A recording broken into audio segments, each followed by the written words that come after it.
Con oggi c'è il passaggio di testimone, l'Alessandra Moretti ha fatto questo gesto di responsabilità che va rispettato fino in fondo. Ringrazio anche i colleghi per la fiducia che mi hanno accordato e quindi riprendiamo questo 2017 che ci vedrà impegnati su molti fronti qui a Venezia, ma in tutto il Veneto.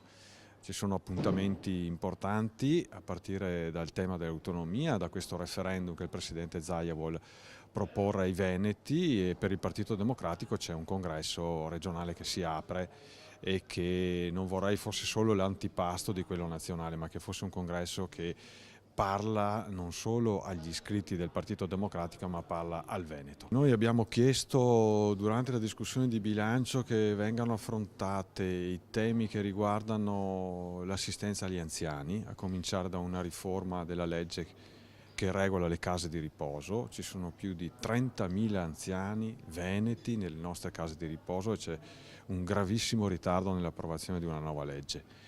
E poi il tema del consumo del suolo, dobbiamo invertire questa espansione che mangia il territorio agricolo del Veneto.